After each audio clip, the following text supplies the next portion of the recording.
الحمد لله رب العالمين والصلاة والسلام على سيدنا ونبينا وحبيبنا وشفيعنا ومولانا محمد وعلى آله وأصحابه أجمعين وعلى كل من تبعهم بإحسان إلى يوم الدين. أما بعد،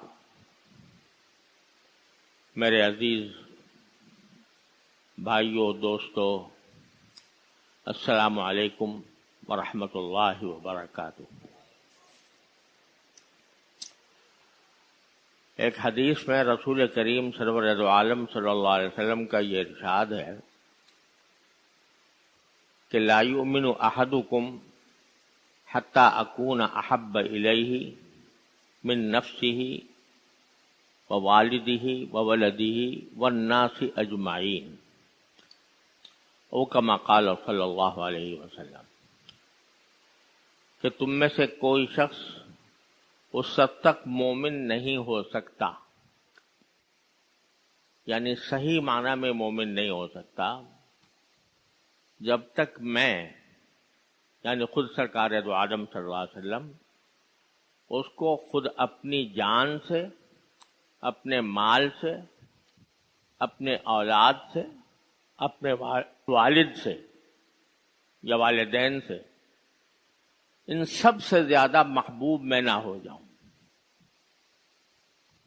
اس وقت تک کوئی مومن حقیقی معنی میں نہیں ہو سکتا جب تک کہ اس کے دل میں میری محبت خود اپنی جان سے بھی زیادہ ہو، اپنے مال سے بھی زیادہ ہو، اپنے والدین سے بھی زیادہ ہو، اپنی اولاد سے بھی زیادہ ہو۔ یہ ایک ارشاد ہے رسول کریم سرور دو عالم صلی اللہ علیہ وسلم کا، اور الحمدللہ ہم بہت گئے گزرے ہو گئے، ہمارے اندر بہت سی خرابیاں خامیاں پیدا ہو گئیں،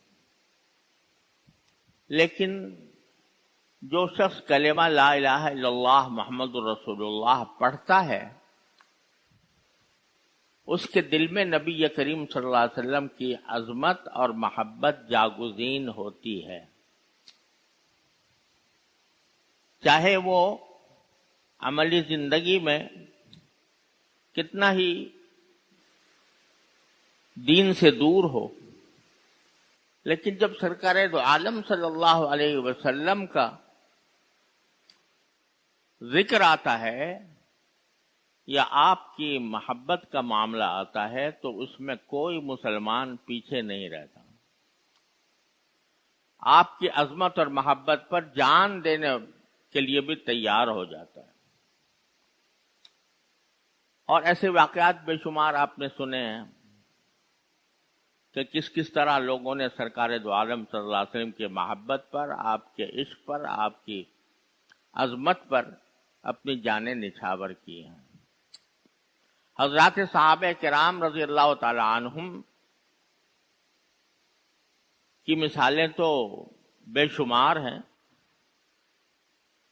کیا کیا مثال سنائی جائے، لیکن اس زوال کے دور میں بھی الحمدللہ ہر مسلمان کے دل میں سرکار دو عالم صلی اللہ علیہ وسلم کی محبت پیوست ہوتی ہے۔ یہ اللہ تعالیٰ کا بہت بڑا کرم ہے۔ نہ صرف یہ کہ محبت پیوست ہوتی ہے، بلکہ اسے انسان جزو ایمان سمجھتا ہے، ایمان کا لازمی تقاضا سمجھتا ہے۔ اللہ تعالیٰ کا فضل و کرم ہے کہ اس حد تک مسلمانوں میں سرکار دو عالم صلی اللہ علیہ وسلم کی محبت موجود ہے۔ کوئی شخص اگر سرکار دو عالم صلی اللہ علیہ وسلم کے بارے میں کوئی ادنا نامناسب کلمہ کہہ دے، دوسرا مسلمان سننے کو تیار نہیں ہوتا۔ مجھے یاد آ گیا کہ ایک مشہور شاعر گزرے ہیں، اختر شیرانی، آزاد قسم کے شاعر تھے،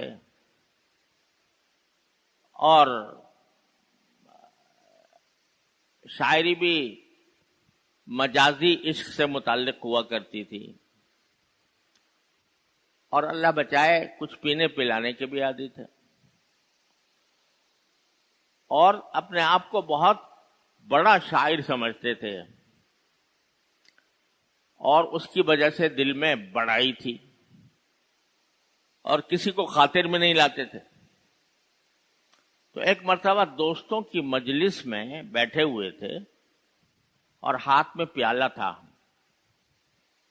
گلاس تھا، اللہ بچائے جس سے وہ پی رہے تھے۔ دوستوں کی مجلس جمع ہوئی تھی۔ اس حالت میں کسی نے پوچھا کہ جی تمہارا ہٹلر کے بارے میں کیا خیال ہے؟ اس نے کہہ دیا، ایک ایسے ہی جملہ کس دیا اس کے اوپر، تمہارا فلاں حکمران کے بارے میں کیا خیال ہے؟ ایسے ہی جملہ کس دیا۔ کسی اچھے شاعر کا نام دے دیا، اس کو کیا سمجھتے ہو، کیا کہتے ہو؟ اور وہ ظاہر ہے جب پی رہے تھے تو تھوڑا سا اثر نشے کا بھی موجود تھا۔ کسی ملحد بے دین نے اس سیاق میں، جبکہ وہ ہر ایک آدمی کے اوپر جملے کس رہے تھے، اس میں نام لے دیا سرکار دو عالم صلی اللہ علیہ وسلم کہ ان کے بارے میں کیا خیال ہے۔ تو ایک دم سے وہ جو ہاتھ میں گلاس تھا وہ اس کے منہ پر دے مارا اور کہا کہ میرے پاس اپنی زندگی میں ایک ہی تو سہارا ہے، اور وہ رحمت للعالمین صلی اللہ علیہ وسلم کی ذات اقدس کے ساتھ محبت کا سہارا ہے۔ میرے پاس اور کوئی عمل نہیں ہے، نہ نماز ہے، نہ روزہ ہے، نہ کوئی ہے، گناہوں میں لت پت ہوں، لیکن سرکار دو عالم صلی اللہ علیہ وسلم کی شفاعت میری آخری امید ہے۔ تو مجھ سے وہ بھی چھیننا چاہتا ہے؟ اور اس کے اوپر گلاس دے مارا۔ تو محبت سرکار دو عالم صلی اللہ علیہ وسلم کی الحمدللہ ہر مسلمان کے دل میں پیوست ہوتی ہے، لیکن کبھی ہمیں یہ سوچنا چاہیے کہ اس محبت کے تقاضے کیا ہیں۔ دیکھو، انسانوں میں محبتوں کی مختلف قسمیں ہوتی ہیں۔ محبت انسان کو باپ سے بھی ہوتی ہے، ماں سے بھی ہوتی ہے، بیوی سے بھی ہوتی ہے، بچوں سے بھی ہوتی ہے، اپنی اولاد سے یا اور دوسرے بچوں سے وہ بھی ہوتی ہے، استاد سے بھی ہوتی ہے، اور شیخ سے بھی ہوتی ہے، اور دوستوں یاروں سے بھی ہوتی ہے۔ لیکن ہر محبت کے رنگ مختلف ہیں۔ بچوں سے محبت ہوتی ہے، اس کو آدمی گود میں اٹھا لیتا ہے، اسے پیار کرتا ہے۔ تو یہ محبت جس طرح وہ بچوں سے کر رہا ہے، وہ اگر باپ سے بھی کرنا شروع کر دے، اس کو اچھے خاصے بیٹھے ہوئے ہیں ان کو لے کے گود میں لے کے پیار کرنا شروع کر دے، یہ اس محبت کا تقاضا نہیں ہے۔ اس کی محبت کا تقاضا کچھ اور ہے۔ ماں سے محبت کرنا اور بیوی سے کرنا، بیوی سے محبت کرنے کے تقاضے کچھ اور ہیں، اور ماں سے محبت کرنے کے تقاضے کچھ اور ہیں۔ دوستوں سے محبت کے تقاضے اور ہیں، استاد سے محبت کرنے کے تقاضے اور ہیں۔ تو جتنی دنیا کے اندر محبتوں کی اقسام پائی جاتی ہیں، ان میں ان کے تقاضے مختلف ہوتے ہیں۔ تو انسان جو اپنے کسی بڑے سے محبت کرتا ہے تو اس کے تقاضے بھی مختلف ہوتے ہیں۔ کوئی بڑا ہے، استاد ہے مثال کے طور پر، اس کی عزت کرے گا، اس کی عظمت کرے گا، اس کی حتی الامکان بات بھی مانے گا، لیکن ساتھ ہی اگر اس سے اختلاف بھی ہو جائے کسی معاملے میں تو کوئی برائی نہیں۔ امام ابو حنیفہ رحمۃ اللہ علیہ کے شاگرد تھے حضرت امام ابو یوسف بھی اور امام محمد بھی، لیکن ایسے شاگرد جو ان کے حلقہ درس میں بیٹھتے تھے، لیکن امام ابو حنیفہ ایک مسئلے میں کچھ رائے دیتے ہیں اور امام ابو یوسف کا مسئلہ کچھ اور ہے، امام احمد کا کچھ اور ہے۔ امام شافعی حضرت امام ابو حنیفہ کے نہیں، امام محمد کے شاگرد ہیں، اور امام محمد ابو حنیفہ کے شاگرد ہیں۔ لیکن جو طلبہ ہیں وہ دیکھتے ہوں گے کہ جگہ جگہ خلاف للشافعی خلاف للشافعی، یعنی امام شافعی نے امام ابو حنیفہ سے بہت سے معاملات میں اختلاف کیا۔ لیکن جب قبر پر گئے، حضرت امام ابو حنیفہ کے قبر پر گئے امام شافعی رحمت اللہ علیہ، تو اس وقت میں وہاں جانے کے بعد، ان کے پاس جانے کے بعد اپنا مسلک چھوڑ دیا، ایک جو نماز پڑھی اس میں اپنا مسلک چھوڑ دیا، امام ابو حنیفہ کے مسلک پر عمل کیا، اور کہا کہ مجھے شرم آئی کہ میں اپنے استاد الاستاذ کے پاس رہ کر میں اس سے اپنے عمل میں مخالفت کروں۔ تو استاد کی عظمت کا، محبت کا تقاضا یہ ہے کہ اس کو اپنے آدمی اس کی تعظیم کرے، اس کے حتی الامکان کہنا بھی مانے، لیکن رائے کا اختلاف ہو سکتا ہے اور یہ کوئی معیوب بات نہیں ہے، ہوتا رہا ہے ہمیشہ۔ لیکن سرکار دو عالم صلی اللہ علیہ وسلم کی محبت وہ ایک استاد والی محبت نہیں، وہ ایک باپ والی نہیں، ماں والی نہیں، بیوی والی نہیں، اولاد والی نہیں، وہ ساری محبتوں کی سرتاج ہے، اور اس کا جو اصل محبت کا اصل تقاضا ہے وہ سرکار دو عالم صلی اللہ علیہ وسلم کی اتباع، آپ کے بتائے ہوئے راستے پر چلنا، یہ ہے اصل محبت کا تقاضا۔ محبت کا تقاضا صرف یہ نہیں ہے کہ آپ نے سرکار دو عالم صلی اللہ علیہ وسلم کے نام پر صلی اللہ علیہ وسلم کہہ لیا، یہ تو ہے ہی واجب، کہنا ہی ضروری ہے، یا اتنا آپ نے کیا کہ بھئی جب ربیع الاول آیا تو ہم نے اپنے مکانوں پہ چراغاں کر لیا اور اپنے دوستوں کی دعوت کر دی اور رسول کریم صلی اللہ علیہ وسلم کے روضہ اقدس کی شبیہ بنا دی اور ساری ملک میں ایک میلہ لگا دیا اور محفلیں جما دی۔ یہ رسول کریم سرور دو عالم صلی اللہ علیہ وسلم کی محبت کا اصل تقاضا نہیں ہے۔ اصل تقاضا یہ ہے کہ جو کچھ آپ لے کر تشریف لائے تھے اس کے بارے میں ہر مسلمان اپنا جائزہ لے کر دیکھے کہ میں اس بات پر کیا عمل کر رہا ہوں۔ دیکھیے، قرآن کریم نے یہ بیان فرمائی کہ ہم نے رسول کریم صلی اللہ علیہ وسلم کو 4 کاموں کے لیے بھیجا ہے۔ اللہ تعالیٰ نے کچھ بات ڈھکی چھپی نہیں رکھی کہ ہم نے کیوں سرکار دو عالم صلی اللہ علیہ وسلم کو بھیجا۔ قرآن کریم میں 4 آیتوں میں، الگ الگ 4 آیتوں میں سرکار دو عالم صلی اللہ علیہ وسلم کے 4 فرائض منصبی بیان فرمائے کہ ہم نے ان کام کے لیے بھیجا ہے آپ کو۔ ایک یہ ہے یتلو علیہم آیاتہ، وہ اس لیے بھیجا ہے تاکہ لوگوں کے سامنے اللہ کی آیتوں کی تلاوت فرمائیں،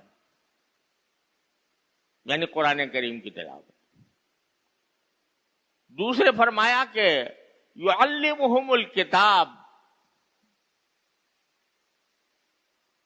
کہ ان کو اللہ کی کتاب کی تعلیم دیں، پہلی تلاوت، دوسرے تعلیم، یہ 2 الگ الگ چیزیں ہیں، اور دونوں رسول کریم صلی اللہ علیہ وسلم کے مقاصد بعثت میں شامل ہیں، آپ کے فرائض منصبی میں شامل ہے کہ ایک تلاوت کریں لوگوں کے سامنے قرآن کریم کی آیات کی، اور تلاوت بھی اس طرح کریں جس طرح جبریل امین علیہ السلام نے آپ پر نازل کرتے ہوئے تلاوت کی تھی۔ جس کا ذکر سورہ قیامہ میں ہے کہ فَإِذَا قَرَأْنَاهُ فَاتَّبِعْ قُرْآنَهُ، کہ جب جبریل امین علیہ السلام آپ کے سامنے تلاوت کریں قرآن کریم کی تو آپ ان کی تلاوت کی پیروی کیجئے، جس طرح وہ تلاوت کر رہے ہیں اس طرح آپ بھی تلاوت کیجئے۔ تو ایک یہ مستقل مقصد ہے۔ بعض لوگ یہ سمجھتے ہیں کہ قرآن کریم کو سمجھے بغیر تلاوت کرنے کا کیا فائدہ، لیکن آپ نے دیکھا کہ اللہ تعالیٰ نے دونوں چیزوں کو الگ الگ بیان فرمایا۔ تلاوت ایک مستقل مقصد ہے سرکار دو عالم صلی اللہ علیہ وسلم کی تشریف آوری کا، اور تلاوت کا بھی وہ طریقہ جو جبریل امین کے ذریعے رسول کریم صلی اللہ علیہ وسلم تک پہنچا، جس کے لیے مسلمانوں نے ایک مستقل علم تجوید کی بنیاد ڈالی۔ ساری دنیا میں اقوام عالم میں علم تجوید کی کوئی مثال نہیں ملتی۔ کوئی زبان ہو، وہ انگریزی ہو، وہ فارسی ہو، وہ چینی ہو، وہ اسپینش ہو، کوئی زبان ہو، کسی زبان میں آپ کو یہ بات نہیں ملے گی، یہ علم نہیں ملے گا کہ کون سے حرف کو کس طرح ادا کیا جائے اور منہ کے کس حصے سے ادا کیا جائے اور کس کیفیت کے ساتھ ادا کیا جائے۔ ABCD EFGH پڑھ لیا سب نے، لیکن کیا کوئی ایسی کتاب ہے جس میں یہ لکھا ہو کہ بی کیسے نکلتی ہے، کہاں سے نکلے گی، ہونٹ کے کون سے حصے سے نکلے گی، اور سی کہاں سے نکلے گی، اور ڈی کہاں سے نکلے گی؟ کوئی زبان اس کی مثال پیش نہیں کر سکتی۔ لیکن چونکہ رسول کریم سرور دو عالم صلی اللہ علیہ وسلم کو اس کام کے لیے بھیجا گیا تھا، آپ کے مقاصد بعثت میں سب سے پہلے ذکر تلاوت قرآن کا ہے، لہذا رسول کریم صلی اللہ علیہ وسلم کے صحابہ کرام نے اس علم کی بنیاد ڈالی اور اس کو ایک مستقل علم و فن کی حیثیت میں مدلل کر دیا۔ الف کا مخرج، با کا مخرج، تا کا مخرج، سا کا مخرج، سین کا مخرج، صاد کا مخرج الگ الگ کر کے بتا دیا، اور اس کے مطابق تلاوت کرنا اور سیکھنا ہر مسلمان کے ذمے فرض عین ہے۔ اتنا ہی فرض ہے جیسے نماز پڑھنا، اتنا ہی فرض ہے جیسے روزہ رکھنا، اتنا ہی فرض ہے جتنا زکوٰۃ دینا۔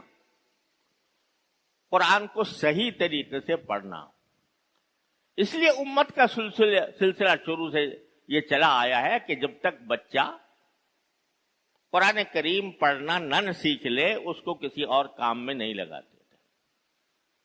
اب ہمارا زمانہ ایسا آ گیا کہ سب سے پہلے اس کو مونٹیسری میں بھیجو، مونٹیسری میں وہ ABC پڑھ لے گا، لیکن قرآن کی سورہ فاتحہ اگر اس سے پڑھوائی جائے تو وہ پڑھنے کے لائق نہیں۔ اگر گھر والوں نے کسی طرح اس کو سورہ فاتحہ یاد کرا بھی دی تو جس طرح پڑھنا چاہیے اس طرح نہیں پڑھے گا، تجوید سے خالی ہے۔ تو اب یہ جو پہلا مقصد تھا سرکار دو عالم صلی اللہ علیہ وسلم کے تشریف آوری کا، وہ آیات کی تلاوت۔ دوسرا مقصد تھا کتاب کی تعلیم، یعنی قرآن کی تعلیم، اس کے لیے آپ تشریف لائے تھے۔ اور تیسرا تھا حکمت کی تعلیم۔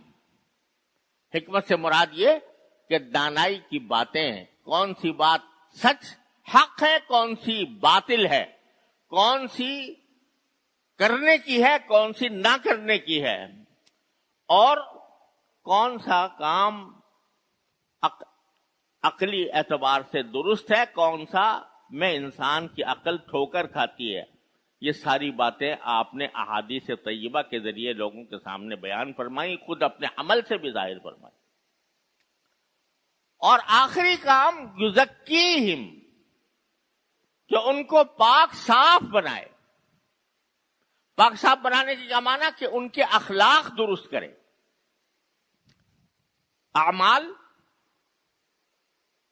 اعمال جو ہے وہ صحیح طریقے سے ادا ہوں، اور انسان کے دل میں جو جذبات پرورش پاتے ہیں وہ درست ہوں.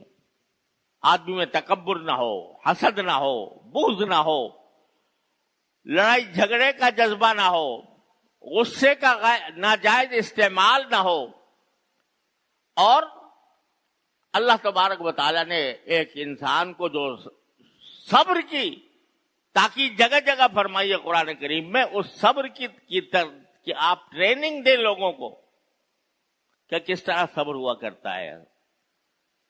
یہ تھے مقاصد جو قرآن نے 4 جگہ بیان کیا، اور 4 مقاصد ہیں اور قرآن نے 4 جگہ بیان کیا.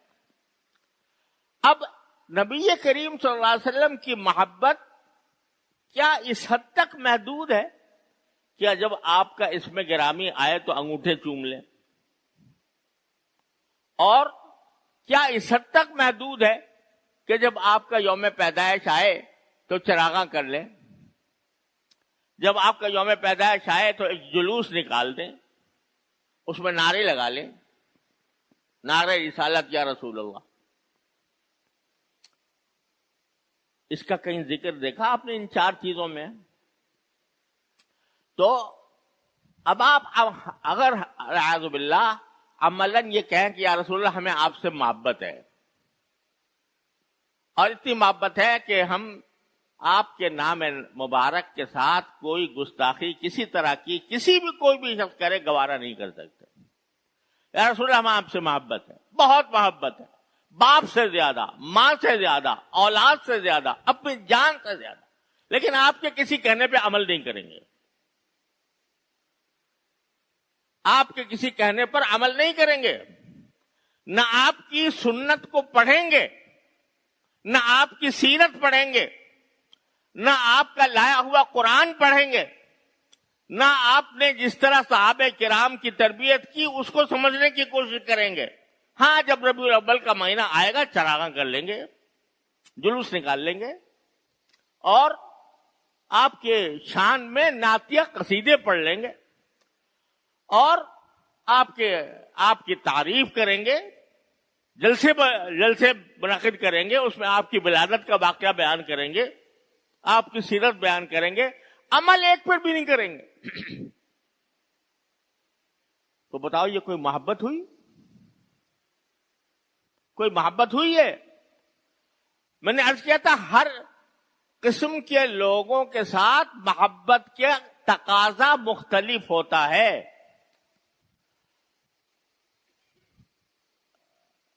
کوئی آدمی بیوی جیسی محبت ماں سے کرنے لگے، بہن سے کرنے لگے، الیاذ باللہ، حرام.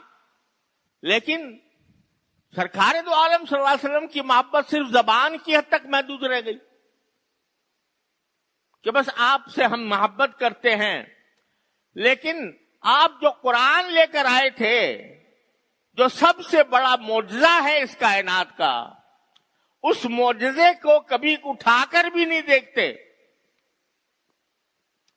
کبھی اس کو سمجھنے کی کوشش نہیں کرتے. تفسیریں چھپی ہوئی ہیں، ترجمے چھپے ہوئے ہیں، آسان سے آسان بھی ہیں، پڑھنے میں کوئی دشواری بھی نہیں ہے، لیکن ساری زندگی گزر گئی، کبھی یہ سوچنے کی نوبت نہیں آئی کہ ہمارے اوپر اللہ نے جو رسول کریم صلی اللہ علیہ وسلم کے ذریعے قرآن نازل فرمایا تھا اس قرآن میں لکھا کیا ہے. میں حیران ہوتا ہوں کہ اس بے توجہی، اس بے پرواہی کے باوجود اگر ہم دعوے کریں محبت کے تو یہ کون سی محبت؟ اور سرکار دو عالم صلی اللہ علیہ وسلم نے جو احکام دیے، جو شریعت لے کر آئے، وہ ساری دنیا کے مذاہب اور ساری دنیا کے قوانین میں سب سے زیادہ اعلیٰ، برتر، بہترین، پر حکمت شریعت ہے. لیکن ہماری نگاہیں اس طرف نہیں جاتی، ہماری نگاہیں جاتی ہیں انگریزوں کی طرف جن کی غلامی ہم نے 200 سال تک کی. لباس ہم ان جیسا پہنیں گے، کھانا ان کی طرح کھائیں گے، اور ملاقاتیں ان کی طرح کریں گے، تقریبیں ان کی طرح منائیں گے، یہاں تک کہ رسول کریم صلی اللہ علیہ وسلم کی محبت کا اظہار بھی اسی طریقے سے کریں گے جیسے کہ انگریز کرسمس میں کرتے ہیں۔ یہ لمحہ فکریہ ہے ہمارے یہاں کے لیے، کوئی شک نہیں، محبت، دلی محبت سب میں ہے، لیکن اس دلی محبت کے تقاضوں پر اگر غور کیا جائے تو کوئی تقاضا ہماری عملی زندگی میں نظر نہیں آتا۔ محکمے میں بیٹھیں گے تو جلاد بن کر بیٹھیں گے، رشوتیں لیں گے، بغیر رشوت کے کسی کا کوئی کام نہیں ہوگا۔ اپنی تجارت کریں گے تو تجارت کے اندر دھوکہ بازی لازمی حصہ ہوگی، اور پھر بھی کہتے ہیں ہمیں محبت ہے رسول کریم صلی اللہ علیہ وسلم۔ اور مزدوری کریں گے، ملازمت کریں گے تو رسول کریم صلی اللہ علیہ وسلم کے احکام کے خلاف اس میں کام چوری کریں گے، وقت چوری کریں گے، اور اپنے کاموں کے اندر کہیں یہ سوچ بھی نہیں آنے دیں گے کہ کون سی چیز حلال ہے کون سی حرام ہے، اور پھر بھی محبت کا دعویٰ ہے۔ تو میرے بھائیوں اور عزیزوں، اس ربیع الاول کے مہینے میں ہم لوگوں کو اس پہلو سے اپنا جائزہ تو لے لیں صبح سے شام تک کی زندگی میں، اور اس کا ادنا درجہ یہ ہے کہ جتنے مسلمان ہیں ان کا کوئی دن قرآن کریم کی تلاوت سے خالی نہ جائے، اور تلاوت بھی اسی طریقے سے جس طرح رسول کریم صلی اللہ علیہ وسلم نے تلاوت کی، وہ اکثر لوگوں کو نہیں آتی، لہذا اس کو سیکھنے کا اہتمام کریں۔ الحمدللہ مساجد بہت سی ہیں، پھیلی ہوئی ہیں، اس میں امام بھی ہیں، اس میں قاری بھی ہیں، کسی قاری سے، اچھے قاری سے مل کر اپنے قرآن سنائیں کہ میں اس طرح پڑھتا ہوں، اس میں کہاں غلطی ہے، آپ اس کو درست کر دیں۔ کوئی لمبا چوڑا مشکل کام نہیں ہے، 29 حروف ہیں، ان میں سے بعض حروف ایسے ہیں جن کے اندر کوئی بہت زیادہ دشواری کا سامنا نہیں ہے۔ اگر ہر روز آدمی ایک حرف کی ادائیگی کو سیکھنے کا اہتمام کر لے تو 29 دن میں سارا قرآن صحیح ہو سکتا ہے۔ اور دوسرے، کوئی دن خالی نہ جائے جس میں قرآن کریم کو سمجھنے کے لیے کوئی تفسیر یا تفسیر کے ساتھ قرآن کریم کا ترجمہ جس میں نہ پڑھا۔ اللہ کے بندو، اللہ تعالیٰ نے ایک پیغام ہدایت بھیجا ہے، اور اس پیغام ہدایت میں فرمایا کہ تفصیلا لکل شیء وہدی ورحمۃ، کہ اس میں ہر چیز کی تفصیل موجود ہے، ہر صحیح عقیدہ اس میں بیان کیا گیا ہے، ہر ہدایت کا سامان اس میں موجود ہے، رحمت کا سامان موجود ہے۔ اگر کوئی پیغام بھیجے آپ کا کوئی بڑا، آپ کا کوئی دوست، اور وہ خط اٹھا کے آپ طاق میں رکھ دیں، روزانہ اس کو دیکھ کے تبرک حاصل کیا کریں، اور کبھی اس کو کھول کر اس کو سمجھنے کی کوشش نہ کریں، تو یہ اس شخص کے ساتھ جس نے پیغام بھیجا ہے زیادتی نہیں، ظلم نہیں، تو اور کیا ہے۔ اللہ تعالیٰ نے ایک تو بڑا پیغام بھیجا قرآن کے ذریعے، کیا وہ اس لائق نہیں ہے کہ آپ 24 گھنٹوں میں سے 15 منٹ 20 منٹ اس کام کے لیے نکال لیں جو اس قرآن کو سمجھنے کی کوشش کریں؟ الحمدللہ قرآن کریم کے ترجمے پھیلے ہوئے ہیں، ہر طرح کے ترجمے ہیں، مشکل بھی آسان بھی، اور تفسیریں بھی علماء کرام نے ہر مناسب عنوان سے لکھ دی ہیں، تو ان تفسیر کی روشنی میں قرآن کریم کو پڑھنے اور سمجھنے کی کوشش کریں۔ تو میری گزارش اس وقت یہ ہے کہ ربیع الاول کے مہینے میں کم از کم اس بات کا ہم عہد کر لیں کہ ہم اپنے 24 گھنٹوں میں سے کچھ وقت قرآن کریم کی تلاوت اور صحیح تلاوت کے لیے نکالیں گے، اور کچھ وقت قرآن کریم کو اس کی صحیح تفسیر کے ساتھ پڑھنے اور سمجھنے کے لیے وقت نکالیں گے۔ تیسری بات سرکار دو عالم صلی اللہ علیہ وسلم کی سنت ہے کہ اپنی ہر سنت کو اپنی زندگی میں اپنانے، اس کے لیے بھی کتابیں چھپی ہوئی ہیں، تھوڑا سا وقت اس کے لیے نکال لیں۔